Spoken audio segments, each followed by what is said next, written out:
supposed to grab. I don't know if Which one? I'm supposed to grab this at some point in chapter 11. Do I say my thoughts when it says she thinks? Do I say it? I do. Do it. Okay. Okay. Did you read the thought part? No, I just read the lesson. On my level. All right. What? One. Okay, sorry. No, it's all right. You can just start whatever you want. We're sweet for contract. I hope they keep it very quiet.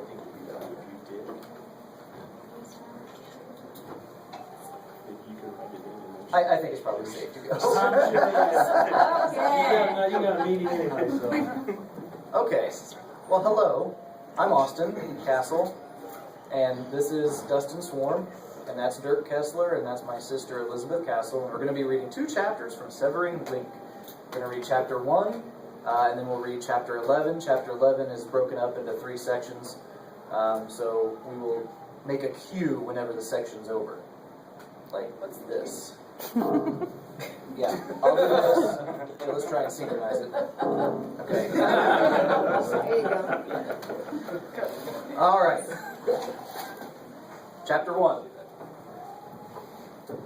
618. In his semi-conscious haze, Damon was temporarily confused by the numbers. A few seconds passed before he realized what he was looking at. The clock said 6:18. 12 minutes before the alarm would ring.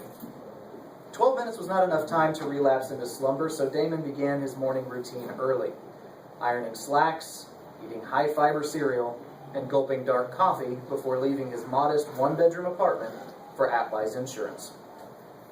Damon hated his job. Who in his right mind would ever say he wanted to be an insurance salesman when he grew up? Not that Damon was a full representative, he was an underling, copying reports, filing data sheets, and cold calling, usually when he felt the least sociable or empowered to clinch a sale. He would never want a stranger to bully him into spending precious money on something he didn't want, so why would anyone welcome a call from him? The thought momentarily sapped his energy, making him want to melt in his office chair in despair and fatigue. Had he gotten enough sleep last night? He faintly recalled a dream about climbing red walls of dead animals and seeing reflections of himself atop a plane overlooking a throbbing sea. His echo selves had begun converging upon him at the edge of a sea cliff when he had awoken, grudgingly turning over to see the time. No, the robbing of 12 minutes worth of slumber was not obviously the cause of his ennui. Damon's mind wandered to the computer monitor, an archaic, bulky box projecting an outdated operating system, displaying itself in green letters flickering atop a dead black background. What was he supposed to be doing? Checking current prospects? The rectangular cursor blinked off and on, impatiently awaiting orders. Damon could hear Bob Atwise, his boss, singing his sales pitch to someone on the other end of the phone. Good morning. Bob crooned. Hey, I bet you like saving money. Who doesn't? Well, I just wanted to let you know. Damon rolled his eyes. Had he been the customer on the other line, he would have hung up on Bob. Maybe this was because Damon had to suffer Bob's company 8 hours a day, but he still could not imagine a call from Bob making anyone's day brighter. Nevertheless, Bob always commented that the general public was Not uninterested, only uninformed. Bob had many of these clever quips, which boiled down slices of the human experience into convenient, politically correct sound bites. To Bob, one was not Dumb. one only made, The top 75% of her class possible. one was not Jerk. one just had. Sharp teeth. A favorite of his involved the addition of a kind of charade, pressing down and twisting his thumbs against the flat surface to signify Putting the screws to it. meaning to work shrewdly and exhaustively. Damon wondered if Bob communicated this way at home. Did Bob's whole family speak in aphorisms and cliches? The question would have to remain unanswered, since Becky, Bob's insurance apprentice, was waddling her way toward Damon. I have some good news. Becky began. Good. Most of the time she was full of bad news, usually about her health. We need an illustration for a Roy. Thought you might be interested. Absolutely. Damon sincerely responded. A Roy was a writer of interest, a supplemental insurance flyer that would be mailed to all Atwise Insurance customers. Instead of using clip art for the pictures that peppered the paper, the privately owned company used in-house talent, namely Damon, who had studied art in college once upon a time. With roller ruler, .3 pencil, and sketch pad in hand, Damon exited the cool office and slammed into the oppressive, muggy summer air. The black asphalt of the parking lot cooked beneath his shoes, and the heat slowly seeped into his khakis from the curb upon which he sat. Using his own red pickup truck as a model, Damon began simplifying its forms into basic shapes. Rectangles, circles, and triangles danced on his page, evolving and sending lines to each other like spiders sending webs across vacuous space.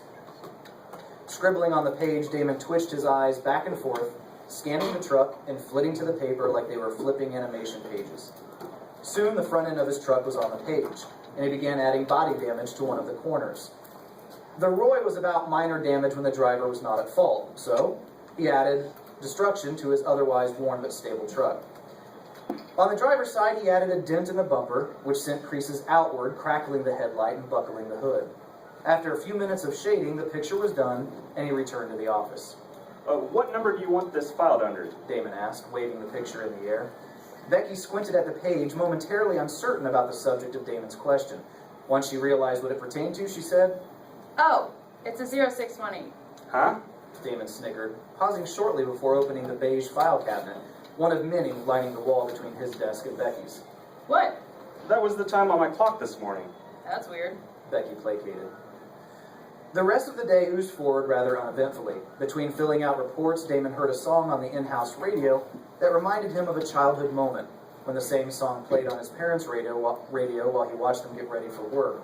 His mother donning scrubs and his father sliding up his tie back when they had still been together. Other than that, the afternoon was a repeat of the last, and soon the day was done. Bob was on the phone as usual, so Damon said a perfunctory goodbye to Becky, exited the office, and pulled out of the parking lot. It was strange to turn right onto the main street instead of left. He had told his brother that he would visit after work to get fitted for the wedding. As a result, the tangerine sun unexpectedly assaulted his eyes as he drove westward. He slipped on some sunglasses, which reduced the intensity and palled the color, but the washout effect was still there. After a few blocks, Damon reached across the cab to slide down the passenger side visor, hoping that the screen would decrease the brightness. Suddenly, a black silhouette, with hands defensively upraised, appeared in the road. Damon slammed both of his feet onto the brake pad, and he sucked in air as though a deep breath would avert the collision. Time slowed, and Damon's senses intensified. He saw his empty coffee thermos eject its compartment and bang against the lower portion of the dashboard, sending warm brown droplets pattering against the vinyl and releasing the smell of hazelnut into the cab. The strobing of the sun through the trees and houses slowed to the massaging rhythm of a tide. He felt his dark hair slide forward across his scalp as inertia asserted itself. Smoke bubbled on both sides of his truck while his tires screamed in defiance, peeling their outer layers against the steaming tar. Damon instinctively jerked the wheel to the right, towards the ditch. The back end of his vehicle crept forward and to the left. For the briefest of moments, he thought he saw some sort of blanket billow behind the man in the road before the man's hand met the corner of Damon's vehicle. The truck bed bucked upwards like a bull trying to eject its rider. Damon's head slammed against the steering wheel. A shattering spider's web spat up the windshield and burst into glittering shards of knives. His head ricocheted back and bumped against the headrest. Then the world spun sickeningly to the right, blurring like a blender. He didn't know if he passed out, but it certainly seemed like he lost time, though he felt like he was still moving. Damon's truck was stationary. Gray smoke, smelling of burnt rubber, wavered on the outer side of the windows. His head ached dully, throbbing like the spinning beam of a lighthouse. A clicking sound alerted Damon to his own actions. He had opened the door. Shaking, he exited the vehicle and scanned the area. The truck straddled the street and the ditch. He immediately looked for the pedestrian who received the brunt of the collision, but no such person was visible. Damon saw the road, a nearby mailbox, a distant light post, and a fast food bag tumbling across the street, but no victim. In fact, he saw nothing in the immediate area that he could have run into. Had he imagined a person in the road? If so, what had he hit? Had he hit anything? Damon turned back to his truck. The driver's side bumper was dented. From its center sprung 5 valleys, as though the palm of a single hand had obstructed the truck's passage, its fingers clenching the metal body. The picture Damon had drawn only hours before flipped across his mind. The damage lied in the same location of his truck. What the hell? He said to himself, bewildered by the coincidence. Damon fell to the ground, searching the underbelly of his truck, but all he saw was steam. Whatever he had hit had disappeared. Shaking his head, Damon scanned the nearby area. Traffic had stopped in consideration, and Damon waved them on. He wouldn't call the police or even submit a claim. The situation was just too strange. He would just jump back into his truck and continue on to his brother's house. The entire situation felt surreal. He felt like the explanation must be right in front of him. He just wasn't seeing it. Confused and a little afraid, Damon slowly shook his head. As he walked towards his vehicle, he noticed a strange number on the nearest mailbox along the road. 618. And that's chapter 1.